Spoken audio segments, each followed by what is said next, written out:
You've been lied to your entire life. They told you to be nice, to put others first, to sacrifice yourself for the greater good.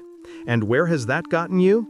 Passed over for promotions, taken advantage of by friends, watching less deserving people rise while you stay stuck. 500 years ago, a man named Niccolo Machiavelli figured out the real rules of power. And today, I'm going to reveal his 10 secret laws that will change everything you thought you knew about success. But I'm warning you right now, once you see the world through Machiavelli's eyes, you can never go back. In 1513, a disgraced Italian diplomat sat in exile, writing by candlelight. His name was Niccolo Machiavelli, and he was about to create the most controversial book on power ever written, The Prince. This book was so dangerous, so brutally honest about how the world really works, that the Catholic Church banned it immediately. Why? Because Machiavelli did something nobody had ever dared to do before. He told the truth. Not the comfortable truth we tell children, not the moral lessons we preach on Sundays, but the raw, uncomfortable truth about how power actually operates in the real world. And here's what nobody tells you. Machiavelli wasn't evil. He was realistic. He looked around at history, at the successful rulers and the failed ones, and he asked one simple question. What actually works? Not what should work in a perfect world, but what works in this world, with real people who have real flaws and real ambitions. Today, we're diving into 10 of his most powerful laws. These aren't theories, they're battle-tested strategies that have been used by everyone from CEOs to world leaders. Let's begin. Law number 1, never outshine the master. Here's a truth bomb. Your boss doesn't want you to be brilliant, at least not more brilliant than them. Machiavelli observed that people in power are deeply insecure. They got where they are by carefully managing their image, and anyone who threatens that image becomes an enemy. Think about it. You work overtime, you deliver an incredible presentation, you solve the unsolvable problem, and then nothing. Or worse, you get pushed aside. Why? Because you made your boss look bad by comparison. Machiavelli's advice? Always make your superiors look good. Let them take credit. Feed their ego. Make your brilliance invisible while making their mediocrity shine. I know it sounds backwards, but here's the thing. Once you're in power, you can change the rules. But until then, you play the game. The courtiers who survived in Machiavelli's time weren't the most talented. They were the ones who made the prince feel like a genius. That's the game, and it's still being played in every office, every boardroom, every hierarchy in the world right now. Law number 2, never trust completely, but make others trust you. This is where Machiavelli gets really dark, but stay with me because this is crucial. He said that a prince must learn to be a great pretender and dissembler. In other words, you must become skilled at deception. Now, before you click away thinking this is about becoming a liar, hear me out. Machiavelli wasn't saying to lie for no reason. He was saying that absolute honesty is a luxury you cannot afford if you want power. Here's why. When you trust someone completely, you give them power over you. You expose your weaknesses. You create opportunities for betrayal. And human nature being what it is, people will disappoint you. Not because they're evil, but because they're human. They'll choose them when it matters. But here's the flip side. You need others to trust you completely. Because trust is how you gain influence. Trust is how people give you information, opportunities, and loyalty. So Machiavelli's law is asymmetric. Make others trust you while maintaining your own vigilant skepticism. The most successful leaders do this naturally. They're warm, they're open, they make you feel heard. But watch them closely. They never fully let their guard down. They're always calculating, always aware that today's ally could be tomorrow's enemy. Think of it as strategic trust. Trust people as far as their incentives align with yours. The moment those incentives change, be ready. Law number 3, it's better to be feared than loved. This is Machiavelli's most famous line, and it's wildly misunderstood. People think he was advocating for cruelty. He wasn't. He was being pragmatic about human nature. Here's what he actually said. Ideally, you want to be both feared and loved. But if you can't have both, fear is more reliable than love. Why? Because love is fickle. Love depends on the other person's feelings, and feelings change. Someone who loves you today might abandon you tomorrow when someone more attractive comes along. But fear? Fear is consistent. Fear is about consequences. If people know that betraying you will cost them dearly, they won't betray you, even if they stop liking you. Now, Machiavelli added a crucial caveat. You must be feared without being hated. There's a difference. Fear with respect keeps people in line. Hatred makes people want to destroy you at any cost. In modern terms, this means having boundaries. It means being willing to fire someone who's toxic. It means not being a people pleaser. The nice boss who everyone loves but nobody respects, they don't last. The boss who's firm, fair, and follows through on consequences, people might not like them, but they won't cross them. Law number 4, appear virtuous, but be willing to act otherwise. This is where Machiavelli really earns his reputation. He said that a leader must appear merciful, faithful, humane, honest, and religious, but be ready to act opposite if necessary. Sounds hypocritical, right? But think about it.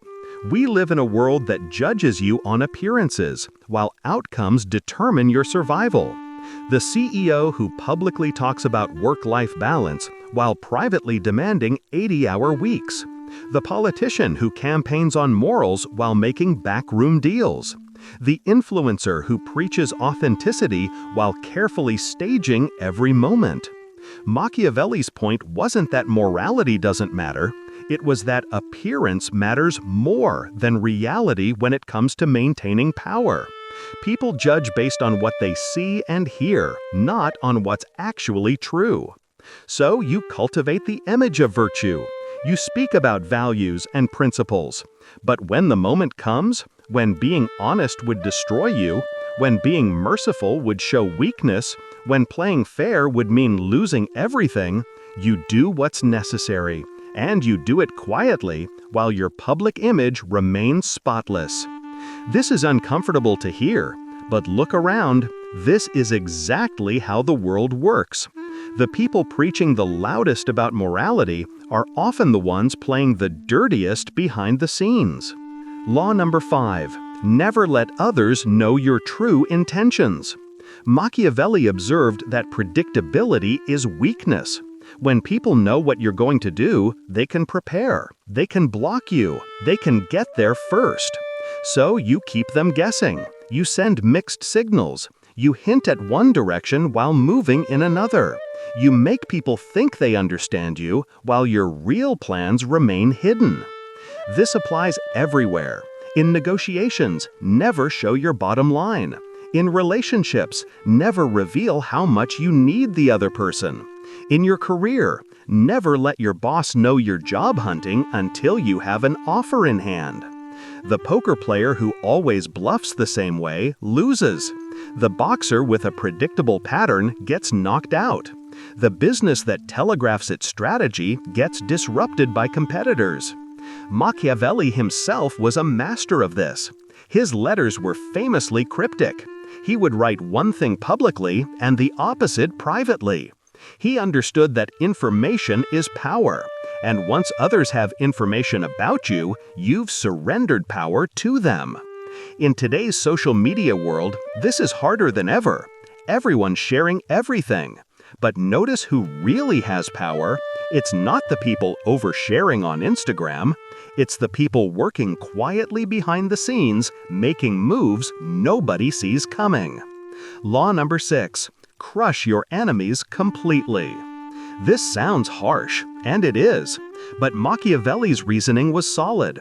If you injure an enemy but don't finish them off, you've created a vengeful survivor who will spend every moment plotting your downfall. He said, men ought either to be well treated or crushed, because they can avenge themselves of lighter injuries, but of more severe ones they cannot. In modern terms, this means don't half commit to conflict. If you're going to challenge someone, make sure you win decisively. A competitor you wound but don't defeat will come back stronger. A colleague you undermine but don't remove will sabotage you. An ex-partner you hurt but don't completely break from will haunt your future relationships. This doesn't mean being cruel for cruelty's sake.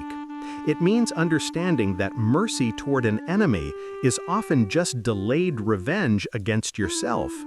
When someone becomes your enemy, truly your enemy, you can't afford to leave them with the means to strike back. The corporate world is full of executives who spared someone out of kindness, only to have that person join a rival company and use insider knowledge to destroy them. Or someone who was fired but not thoroughly so, who then spent years poisoning their reputation in the industry. Machiavelli would say, if you must act against someone, act decisively. And if you can't act decisively, don't act at all. Law number 7. Use the power of absence. This is one of Machiavelli's subtler insights. He noticed that familiarity breeds contempt. The more available you are, the less people value you.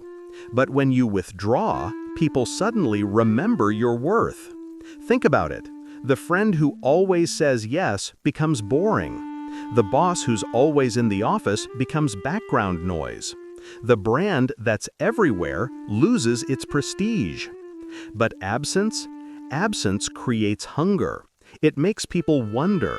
It forces them to appreciate what they had when you were around. This is why luxury brands create scarcity, why exclusive clubs have waiting lists, why the most powerful people are the hardest to reach. Not because they're busy, well, not just because they're busy, but because absence increases perceived value. Machiavelli advised leaders to occasionally withdraw from public view, to create mystery and longing.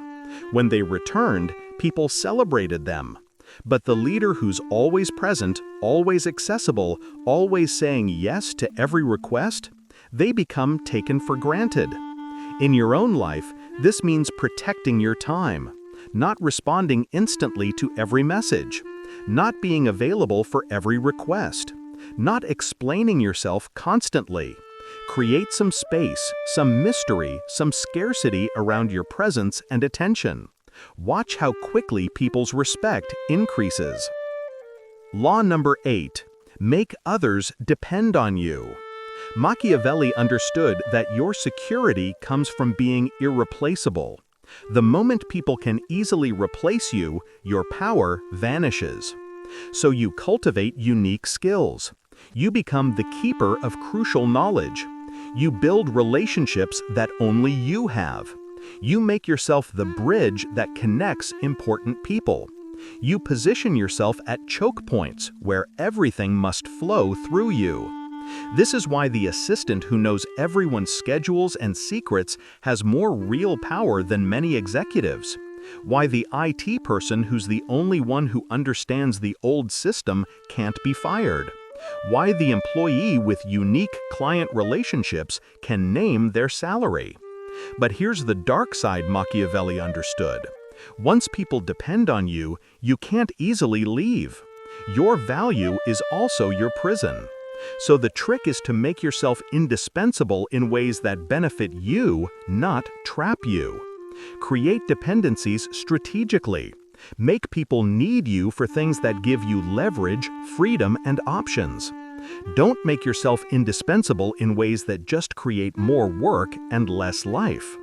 The employee who's the only one who can fix the broken process doesn't get promoted. They get stuck fixing that process. But the employee who knows how to land the biggest clients, they can write their own ticket. Law number 9. Act boldly. Hesitation is weakness.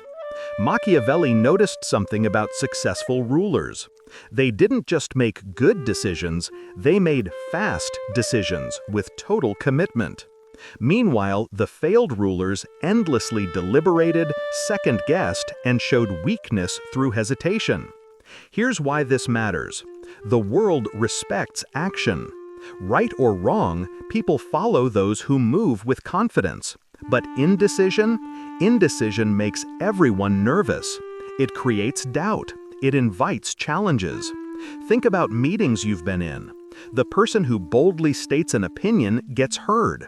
The person who says, "Well, I'm not sure, maybe we could, possibly, if everyone agrees," gets ignored. Machiavelli said that even a bad decision made quickly and confidently is often better than a perfect decision made slowly. Why? Because reality changes. By the time you've analyzed every angle, the opportunity is gone. Meanwhile, the bold actor has already moved, adjusted, and moved again. People don't follow the wisest leader, they follow the most decisive one. Markets don't reward the best strategy, they reward the fastest execution. Opportunities don't wait for you to feel ready, they go to whoever grabs them first. And here's the final law, the one that ties everything together. Machiavelli said that the most important skill is knowing when to follow these rules and when to break them. Because here's the truth. Rigid adherence to any system makes you predictable and weak. The real mastery is flexibility. It's understanding that sometimes you should outshine the master if you're ready to replace them. Sometimes you should be loved instead of fear if the situation calls for it. Sometimes you should reveal your intentions to build trust. The amateur follows rules blindly. The master understands the principles behind the rules and adapts them to reality. Machiavelli wasn't giving you a rigid playbook. He was teaching you to think strategically about power, to see the world clearly without comforting illusions, to understand that the rules are different for those who have power versus those who want it. So there you have it, Machiavelli's 10 secret laws of power. Are they comfortable? No. Are they nice? Absolutely not. But are they true? Look around at who actually has power in this world, and you tell me. The question isn't whether you like these laws. The question is whether you're willing to see the world as it actually is, not as you wish it were. Because the people you're competing against, they already know these rules. They're already using them. Now you do too. If this video changed how you see the world, let me know in the comments. And remember, fortune favors the bold.